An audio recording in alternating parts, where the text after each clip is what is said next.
a bit of a different video to what I usually do, as normally I'm taking pre-existing films and whatnot and discussing them in detail.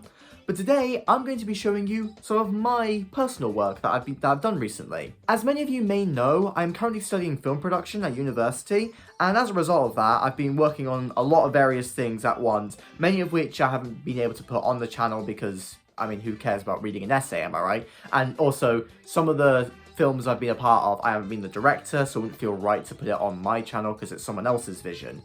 But this is something which I have actually done. One of the modules that I chose to do was for sound design. Now, I'll admit that I'm not the biggest fan of sound. Like, I fully understand its importance within the film, and I respect every single sound design ever. But for me, personally, I'm quite a visual person, so sound design never really, didn't really compute in the brain very well. But I took the module anyway because it was a very important thing to be aware of, so I just thought I'd do it. And at the end of every module, as you can guess, there's assessments we got to do, projects we got to work on to show that we've actually learned the skills.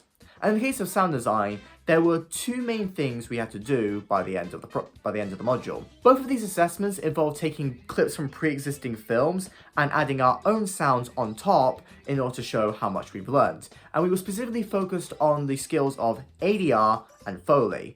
Now, for those who don't know, ADR is basically when during many films, not every bit of audio is captured perfectly, so oftentimes they'll have to go back in post-production, get the actors in, to just dub over certain lines so you can clearly hear what it is.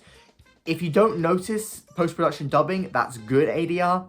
If you do notice it, that's bad ADR. It's one of those things where, if done right, you don't notice it. Foley, meanwhile, is basically sound effects, so when you're recording, dialogue and stuff, you can't often hear people walking on metal or something. So Foley artists come in to add in this metallic sounds, which really adds to the atmosphere of the film. There is a lot of stuff going on with sound design. It's a very impressive skill. I wish I could understand the technical side of it better, but alas, at least I know what goes into it. And to be fair, these assessments, I did pretty well on the module, all things considered. That's probably because ADR and Foley was very practical, being able to actually physically do stuff. So it just made it easier for my skills. But anyway, the task we specifically had to do was, for the ADR assessment, we had to take a minute from a pre-existing film and basically dub over all the lines, making sure they were perfectly in sync with how the actors were saying it to account for, say, actors redubbing the lines in the exact same way they used to pronounce it. You need to make sure it's in sync so you don't notice it's being added in post, adding a little bit of reverb so it fits. In the case of Foley, we basically had to make our own sound effects.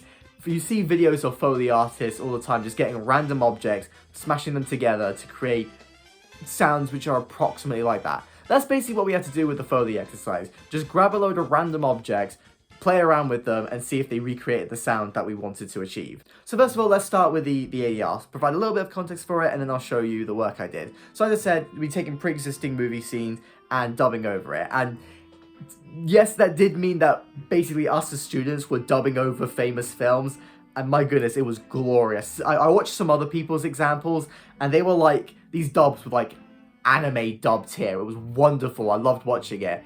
Many people got multiple people to play different characters. I didn't have time to get other people, so this clip is me doing all the voices. And the clip I chose was specifically Bela Lugosi's Rant from Ed Wood, the Tim Burton film. So yes, that does mean you get to hear me putting on a Hungarian accent as I do the voice for Bela Lugosi. You think it takes talent to make Frankenstein? It's all makeup and grunting. I apologize to all Eastern Europeans who are watching this video, but it was actually really fun to do. It was fun to do that. One big issue with this clip, though, that will become very obvious when you watch it, is I didn't account for the fact that this scene requires shouting, and when you shout, you need to adjust the gain of the mic. I didn't do that, so which meant that I kept peaking the mic when I was shouting as Bela Lugosi, and I would have to stand back from the mic to make up for it or everything. And yeah, there are parts when things get louder that it's very obvious the mic quality is not as good. So it's not a perfect assessment, not by any means, but I still got a decent mark because at least it was in sync. So yeah, I'm not saying this is a masterpiece or anything, but I thought I'd show it off anyway because it's quite funny. So enjoy my wonderful dub of Bela Lugosi's rant from Ed Wood. Remember, this is what I actually submitted to lecturers to be graded, so enjoy.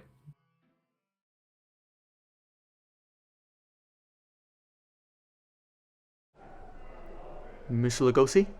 I know you're very busy, but can I have your autograph? Certainly. You know which movie of yours I love, Mr. Lugosi? The Invisible Ray. You were great as Karloff's sidekick. Karloff? Sidekick? Fuck you! Karloff does not deserve to smell my shit! That limey cocksucker can rot in hell for all I care! What happened? How dare the asshole bring up Karloff! You think it takes talent to play Frankenstein? It's all makeup and grunting! I agree. Bella, I agree 100%.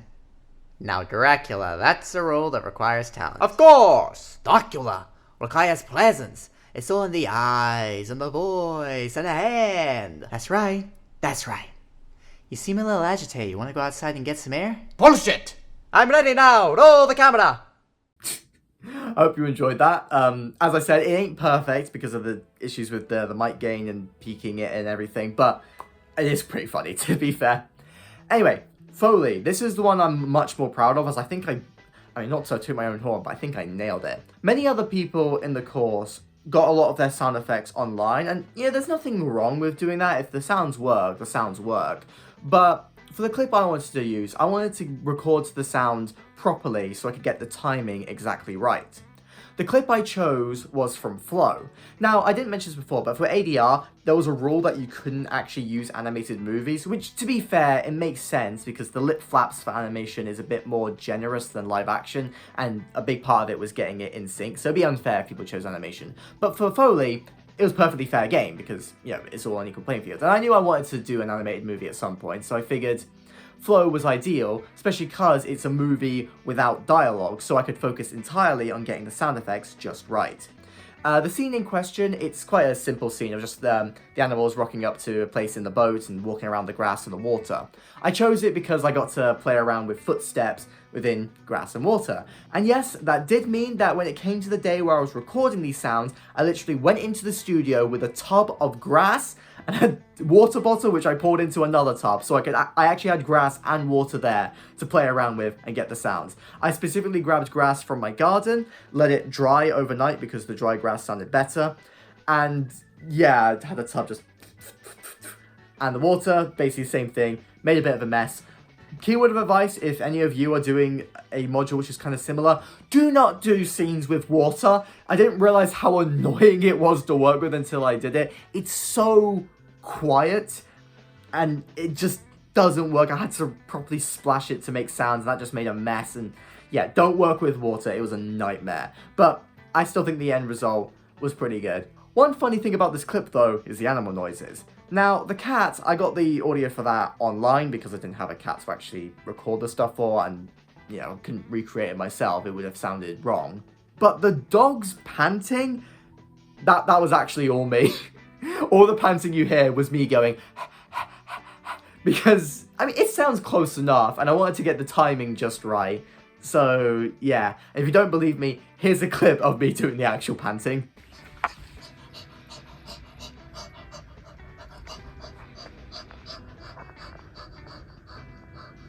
Yeah, so when you watch it, you'll hear that the panting is all me. But either way, I hope you enjoy the clip of me recreating all the Foley sound for Flow.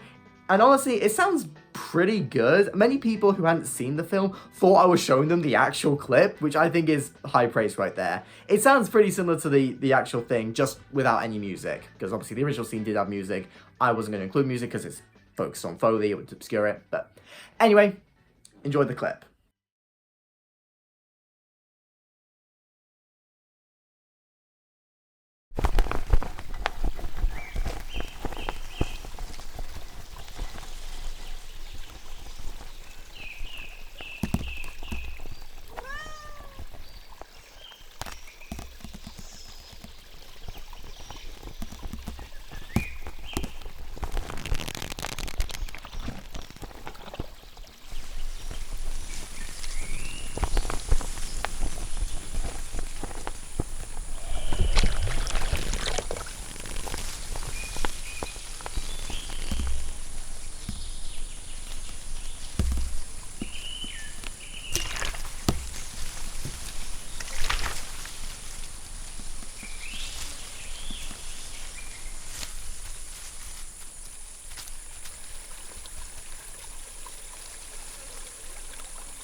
So yeah, I was really proud of how the Foley turned out. The ADR I felt like could have been better with the mic gain, but Foley, I don't really have any big issues with it, other than when the boat pulls into port, I could not figure out how to get the sound for it, because it's such a weird sound within the film, but I think I did something alright. It was a mix between pouring water into the tub, me blowing, like with my mouth going, and also a bit of, it was like a leather bell, which could get a bit of a creaking sound, so yeah, but yeah, that was the only one where I was a bit unsure of it, but everything else I'm pretty happy with. So I hope you enjoyed watching my attempts at sound design. I don't know how many more of these there will be, because as I said, I don't think sound is really my kind of thing, but I do have a big appreciation for it. I think when it comes to the recording of the sounds, I find that stuff really enjoyable. It's just all the technical stuff I don't fully understand, but hey, this was a fun enough module to do. I liked it. I'm glad I got to show it off, and I'm glad I got an excuse to swear in a Hungarian accent and get marked on it. But anyway, that's all I wanted to show in this video. Hope you enjoyed, and I'll see you next time for my proper analysis stuff. Bye!